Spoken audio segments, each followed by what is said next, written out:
Today we will be looking at the analysis and movement of the muscular system during a baseball pitch. Pitching is a smooth, continuous motion that has to be consistently repeatable in order to achieve pitches that are accurate and have a high velocity. It can be broken down into 4 phases that include the windup, cocking, acceleration, and follow-through.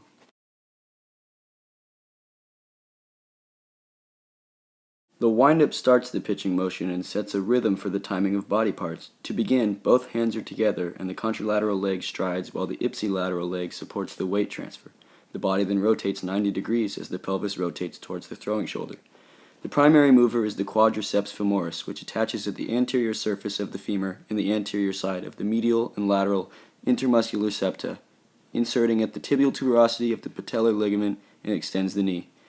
The rectus femoris, originating from the straight head at the anterior inferior iliac spine and from the reflected head above the superior rim of the acetabulum, while it inserts at the patella and tibial tuberosity as it extends the leg and flexes the thigh. The sartorius flexes, abducts, and laterally rotates the thigh and is attached at the anterior superior iliac spine and inserts on the medial surface of the tibia. The gluteus maximus is extending the thigh and laterally rotating the femur.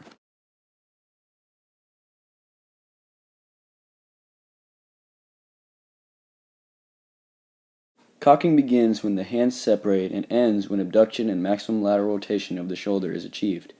In the lower region of the movement, the gastrocnemius flexes the leg and originates from the medial head of the femur above the medial femoral epicondyle and again at the lateral head of the lateral femoral condyle. It inserts along the dorsum of the calcaneus via the calcaneal or Achilles tendon.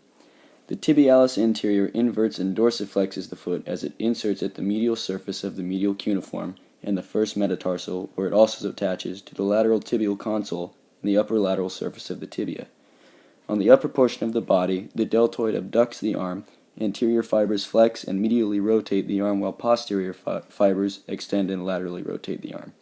It attaches on the lateral 1/3 of the clavicle, the acromion, and the lower lip of the crest of the spine of the scapula. Its insertion point is the deltoid tuberosity of the humerus. The latissimus dorsi extends the arm and rotates it medially as the body is moved into the acceleration phase. Acceleration starts after the shoulder's lateral rotation and abduction and ends when the ball leaves the fingers. The rhomboidus major attaches on the spines of vertebrae T2 through T5, and its insertion point is on the medial border of the scapula inferior to the spine of the scapula. It retracts, elevates, and rotates the scapula inferiorly. The pronator teres pronates the forearm at the common flexor tendon and from the medial side of the coronoid process of the ulna. It inserts at the midpoint of the lateral side of the shaft of the radius. The flexor carpi ulnaris flexes the wrist as the ball prepares to leave the hand. The extensor pollicis longus extends the thumb at the base of the distal phalanx of the thumb, originating from the interosseous membrane in the middle part of the posterolateral surface of the ulna. Lastly, the follow-through occurs after the ball is released and the support leg moves to prevent forward body motion. In this step, the body has to dissipate the energy it built up to accelerate the ball. The trapezius elevates and depresses the scapula, rotates the scapula superiorly, and retracts it. Its insertion point is on the lateral third of the clavicle, medial side of the acromion, and the upper crest of the scapular spine. Its origin is on the medial third of the superior nuchal line, external occipital protuberance, ligamentum nuchae, and the spinous process of the C7 through T12 vertebrae. The teres major adducts the arm, medially rotating it and assisting with its extension. Its origin is on the dorsal surface of the inferior angle of the scapula, and its insertion is on the crest of the lesser tubercle of the humerus.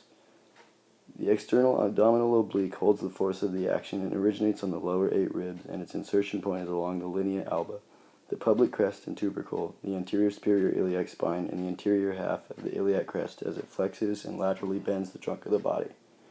The internal abdominal oblique also takes the force of the completed action as it flexes and laterally bends the trunk.